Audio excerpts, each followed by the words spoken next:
Hello students, welcome to our YouTube channel. RRB இருந்து Group D exams ஓட recruitment ஓட notifications 32,000 vacancies ஓட release பண்ணிருக்காங்க. இத பத்தின A to Z complete details நாம இந்த வீடியோல பார்க்கலாம். என்ன eligibility, என்ன selection process, என்ன டாபிக்லாம் படிக்கணும், அத எந்த இடத்துல இருந்து படிக்கணும், தமிழ்ல இந்த எக்ஸாம்ஸ் வந்து நீங்க எழுதிக்கலாம். சோ தமிழ்நாடு ஸ்கூல் புக்ஸ் நீங்க ஃபாலோ பண்ணலாமா? அப்படி பண்ணலாம்னா என்ன டாபிக்ஸ் நீங்க இந்த புக்ல இருந்து படிக்கிறது, கம்ப்ளீட் செலக்ஷன் ப்ராசஸ் வரைக்கும் என்னென்ன ஸ்டேஜஸ் வந்து இருக்கும், ப்ரீவியஸ் இயர் கொஸ்டின்ஸ் என்ன, இந்த மாதிரியான எல்லா கம்ப்ளீட் இன்ஃபர்மேஷனுமே நாம இந்த வீடியோல பார்க்கலாம். நீங்க ஃபர்ஸ்ட் டைம் நம்ம சேனலை பார்க்குறீங்கன்னா சப்ஸ்கிரைப் பண்ணிக்கோங்க. இந்த RRB குரூப் டி லெவல் 1 எக்ஸாம்ஸோட நோட்டிஃபிகேஷன் பார்த்தீங்கன்னா உங்களுக்கு இன்னைக்கு தான் ரிலீஸ் பண்ணியிருக்காங்க.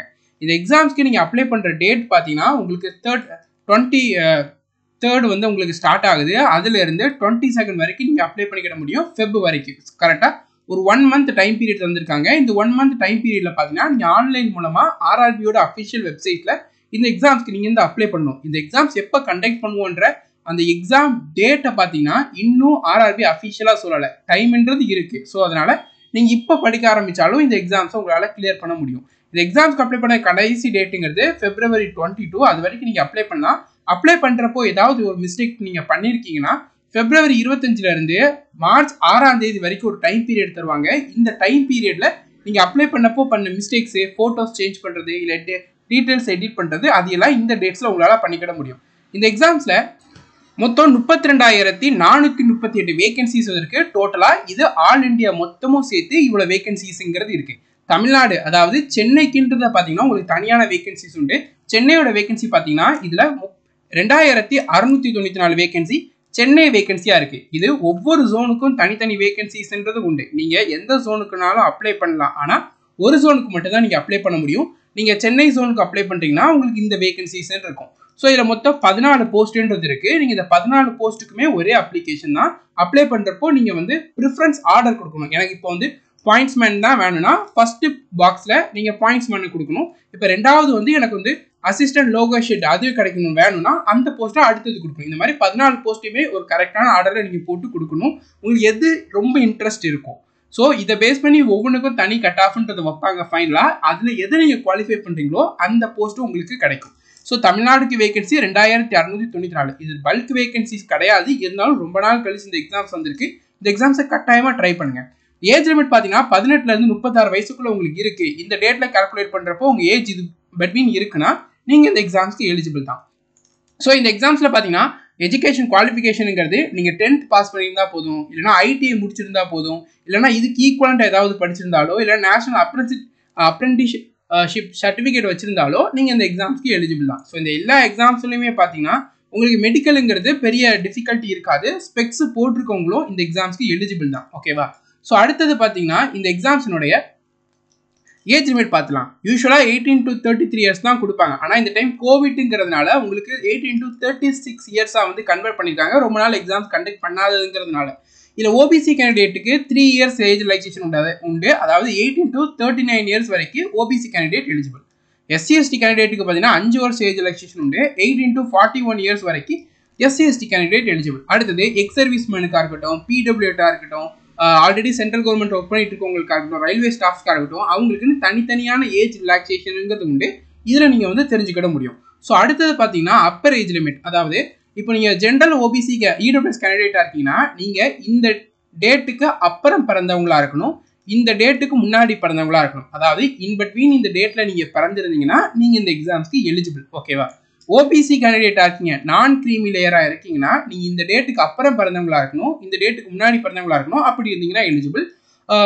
SC/ST கேண்டிடேட்டா இருந்தீங்கன்னா நீங்க இந்த டேட்டுக்கு அப்புறம் பிறந்தவங்களா இருக்கணும், இந்த டேட்டுக்கு முன்னாடி பிறந்த இந்த இன்பிட்வீன் டேட்ல நீங்க பிறந்திருந்தீங்கன்னா நீங்க இந்த எக்ஸாம்ஸ்க்கு எலிஜிபிள். ஓகேவா?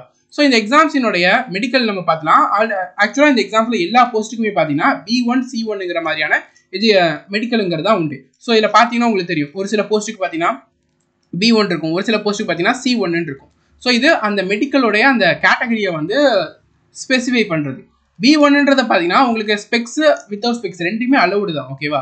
ஸோ அதனால நீங்கள் ஸ்பெக்ஸ் போட்டிருக்க நான் எலிஜிபிள் இல்லைன்னு நினைக்காதீங்க. வித் ஸ்பெக்ஸ் இந்த எக்ஸாம்ஸ்க்கு நீங்கள் எலிஜிபிள் தான். ஓகேவா?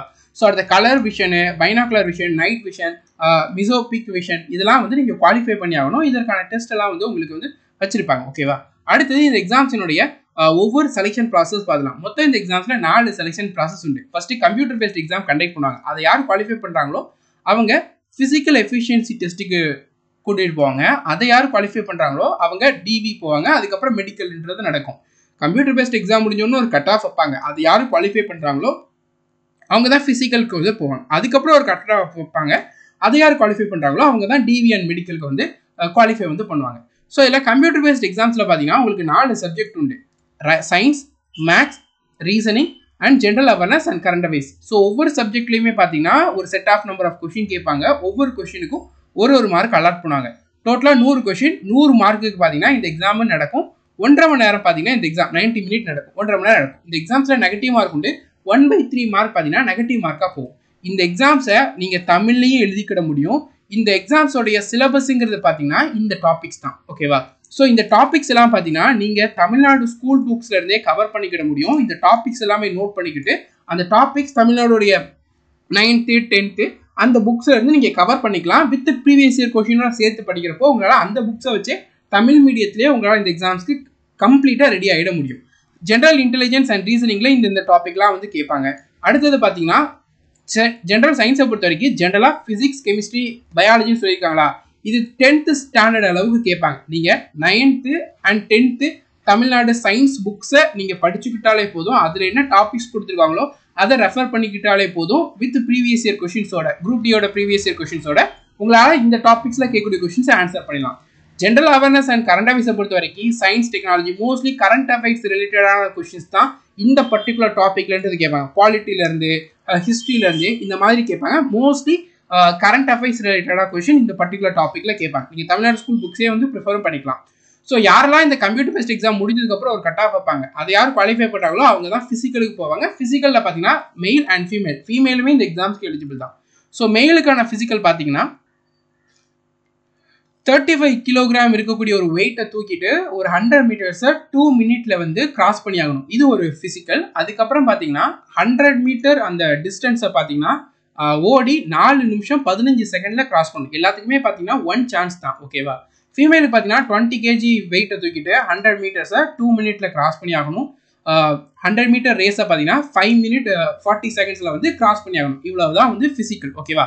இது நீங்கள் குவாலிஃபை பண்ணிட்டீங்கன்னா நெக்ஸ்ட் ஸ்டேஜுக்கு நீங்கள் தாராளமாக போயிடலாம். அதுக்கப்புறம் பார்த்தீங்கன்னா உங்களுக்கு டாக்குமெண்ட் வெரிஃபிகேஷன், அதுக்கப்புறம் பார்த்தீங்கன்னா மெடிக்கல்ன்றது கண்டக்ட் பண்ணுவாங்க. இந்த டாக்குமெண்ட் வெரிஃபிகேஷனுக்கு பார்த்தீங்கன்னா எவ்வளோ வேகன்சி இருக்கோ அதுக்கு 1:1 ஒரு வேகன்சிக்கு ஒருத்தங்க மாதிரி தான் கூட்டு போவாங்க. நீங்கள் டாக்குமெண்ட் வெரிஃபிகேஷனுக்கு குவாலிஃபை ஆகிட்டீங்கனாலே ஒரு ஜாப் கன்ஃபார்ம் தான். ஸோ இந்த எக்ஸாம்ஸை பொறுத்த வரைக்கும் நீங்கள் அஃபிஷியல் வெப்சைட்டில் அப்ளை பண்ணுங்கள். ஏன்னா நிறைய ஃபேக் வெப்சைட்ஸ் உங்களுக்கு நிறைய இருக்கும், ஸ்கேம் பண்ணுற வெப்சைட்ஸ் மாதிரி. அதனால் அஃபிஷியல் வெப்சைட்ஸ் என்னவோ அந்த இதில் தான் நீங்கள் அப்ளை பண்ணணும். உங்களுக்கு ஏதாவது இஷ்யூ இருக்குன்னா இமீடியட்டாக ரீஜனல் ஆஃபீஸ்க்கு கால் பண்ணி கேட்டுக்கலாம். ஸோ நீங்கள் சென்னை ஜோன், ஸோ சென்னையிலேருந்து இதுதான் ஹெல்ப் டெஸ்க் நம்பர், இதில் நீங்கள் கால் பண்ணி உங்களோட டவுட்ஸ் கேட்டுக்கலாம். இதுதான் அஃபிஷியல் வெப்சைட். ஆர்ஆர்பி சென்னைன்னு நீங்கள் சர்ச் பண்ணாலே உங்களுக்கு கூகுளில் ஃபஸ்ட்டு இந்த வெப்சைட் தான் வரும். யூஆர்எல்ல நோட் பண்ணிக்கோங்க. இந்த வெப்சைட்டில் இதில் தான் நீங்கள் இந்த எக்ஸாம்ஸ்க்குங்கிறது அப்ளை பண்ணி ஆகணும். ஓகேவா?